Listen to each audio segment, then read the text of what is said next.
Good morning, my Logic Tears, and welcome to the madness. Man, what a weekend. So, for those of you who don't know, I've been playing for about 6 weeks, Lorcana, and I did my second and third set champs this past weekend, and I managed to snag these bad boys. All right. I took second on Saturday, and I took first on Sunday against some really tough competition. A lot of people that have those set championship mats that have been around the block, that have gone to the big DLCs, the big competitions. So it feels good to be able to come in so strong like this in the community. But what did I use? And that's going to be the point of this video today is I'm going to talk about the two different decks that I used because I did use two decks on Saturday and Sunday, both SteelSong, but both very different in how they're played, what they're looking to do, and how they're looking to do it. So today's video is all about those two decks, and then the future videos, I'm gonna continue playing, these decks until the new season, and I'm gonna get gameplay for all of them. It's a little late for set champs and everything, but I still believe Steel Song is gonna be really strong going into the next season or next set. So I think this is gonna be a good primer for everyone to get into it, start going in really strong, and we'll hit the ground running singing. But with that, let's go ahead and jump into the decks that I used. So we'll start first with the one I used on Saturday, which was this Steel Song version 4. Big thing with this is I ran the queen package, okay? The queen is, you got your one drop, she's a 2/2, and then you have the queen commanding presence. The shift 2, whenever this character quests, chosen opposing character gets -4 this turn, and chosen character gets +4 this turn. So the thing you're looking for when you run the queen package is you want explosiveness. Like you're going bam, bam, wheel on two, maybe just especially if you're going second, or if you're going first. If you're going first, you ink, you play queen. You ink, you shift. You're already down 4 cards, and they're already up 2 cards because they drew, or up possibly 2 cards. So now you wheel, and they just lost a bunch of stuff, plus what they mulligan. And that is huge. That is so explosive and so hard for them to come back from because what if they get a really bad hand? What if they get 7 bad cards? So the queen, it's huge explosiveness. She's also super good into red purple or blue purple because she can't be Medusa. She can't be brawled. So that is really strong. Plus that 2 drop is really strong. Or sorry, quest for 2. So there's just a lot going on with the queen, and that's why a lot of people like to run it. The other thing I'm running is these Lawrences. A lot of people have started running them, but there's still a lot that don't like them. They see that while this character has no damage, he gets +4 attack. So he comes down to 4/4 that quests for 2. Well, what happens is people are like, well, it's not a big deal, or I can't deal with a 4/4, so I'm just gonna let him do his thing. Meanwhile, I'm questing for 2. 1, 2, 1, 2, 1, 2, and then he sings for 3. And I've had some people like, oh, I'm just gonna do 1 damage so he can't take my stuff out. Perfect. You do 1 damage, I'm still going to quest for 2. So if I'm playing red purple and they see that and they're like, all right, I'm just going to do 1 damage to it. I'm going to pop a Cusco with it and draw a card. I'm going to hit a broom into it, whatever it may be. I still get to quest for 2. I don't get a hit into their castle, but I still get to quest for 2. So I get to keep up with the castle the whole time. Lawrence against blue steel, blue red, red purple is absolutely backbreaking and my favorite card into that.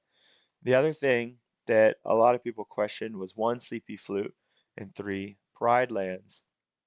Now, why did I do this? Going into it, I almost did 4 Pride Lands, and I felt weird not having at least 1 flute, so I did 3. But where I played at on Saturday, I was told that there'd be 4 other Steel Song players. For me, Pride Land is huge and super powerful into the mirror. You pay 2 to move, character gets +2 while here.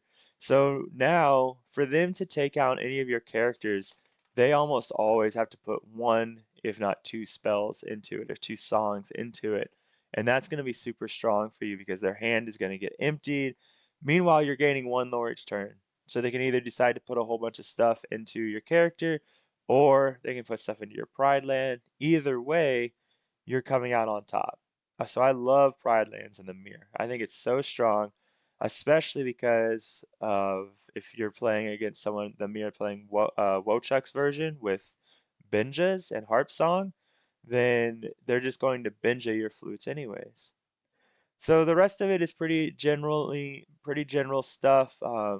We have the Ursula Vanessas, which I think is massive on the draw. I'm almost always going for this if I'm on the draw or mulliganing for it. I ran two grab your swords because I assumed there'd just be a lot of green steel. Um, I was wrong. There was only one green steel, but there was another hyper aggro, so it did pay off there. Let's look at the other list though that I ran. So, Underworld Song. This is what I ran on Sunday to win first place. It was a bigger event, 5 rounds, top 8, top 4, top 2, and a lot more competition as well, a lot more play mats, the guys who'd been to DLC, some guys that actually came from out of town trying to snag play mats and Ursula's. So it all felt really good. Even beat a guy that did come way from out of town for first place. I like to think he's the one that took first place on Saturday. I don't, I can't say that I would have beat him on Saturday, but I did beat him on Sunday, so I think it was in my favor. But that's neither here nor there. So what's going on here? Well, I'm on the four Cinderellas up from three from the other list, and you're just gonna see no queen package. All right, that's gonna be the big difference here. Is I love the queen package when that explosiveness happens of that turn two wheel or just doing something crazy strong. But I always found that the queen package makes my mulligans a little wonky because you're trying to find a shift line, so you're keeping one queen, one Robin Hood. So it just gets a little weird. So I decided to do without, and I upped. I kept the three Ursulas and I kept the three Lawrences, but I added in two Cinderella Stout Hearteds. I never got to play one the other day, but I they were just ink. But this card right here is what wins you the blue steel matches. If you can get to the point where you get this down because your Cinderella lived, at that point it's off to the races, and there's a good chance they just lose because you're questing for three, you're forcing their stuff to exert themselves so they can be challenged. So you're just coming out big with this one. And if you put it into something big like a Tamatoa, then you have a good Rapunzel target. Now you have a quest for two and a quest for three. So really strong there. Um, I am at three bare necessities, two grab your swords. Again, the Bucky matchup. I'll probably even run two grab your swords in the next set because hyper aggro is going to be such a big thing. But so that worked out really well. And then here down here, this is kind of that Zach Bivens thing you're seeing. So four sleepy flutes. I I will never go down from four sleepy's flute after yesterday. My red purple match, my one red purple match that I had yesterday, game three on the draw, I won because I had four sleepies flute down, and I he was on the clock. I was at seven. Next thing you know, go up four, go up four, go up four, and that was game. So I managed to get one Cinderella down that could stick. That got me the last point to go from 19 to 20, and there's nothing he could do about it. Nothing he could do about the flutes. So it was massive.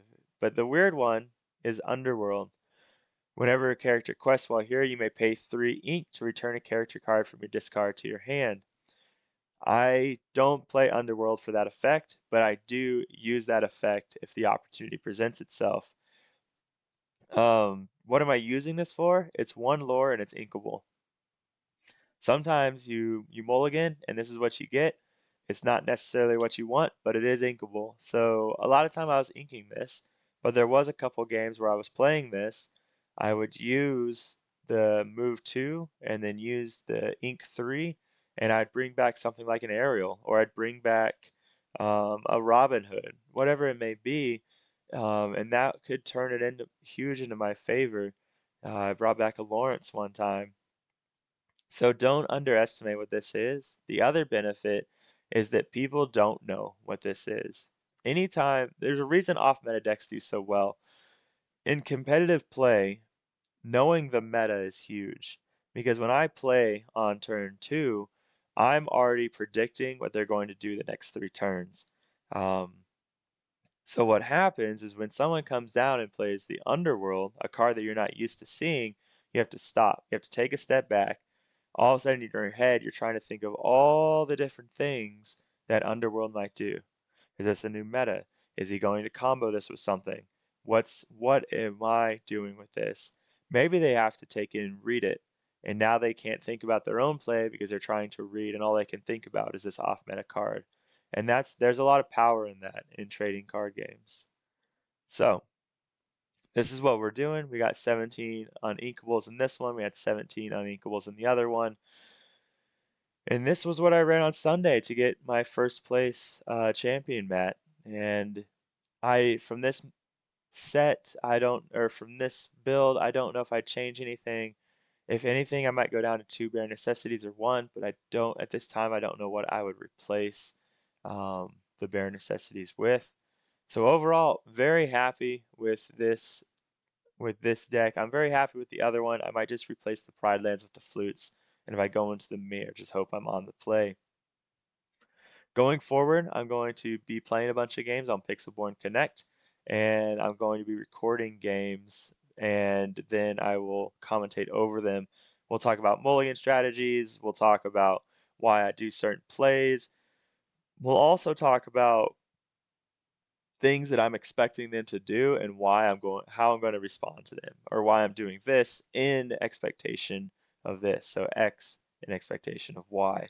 So that's going to be the next couple videos that we do. I just wanted to come out, talk to you guys about how my weekend went, what I did for my weekend to get the two mats, the two Ursulas, and to also remind you guys, like, if you're new, it's not a big deal. You're not out of it by any means. You got to put in some work. You got to learn the meta, and next thing you know, you're going to come out on top with some awesome cards and a great community.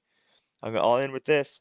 Born to Game, my local shop. They're the ones that helped me get all these cards so I could start doing really well.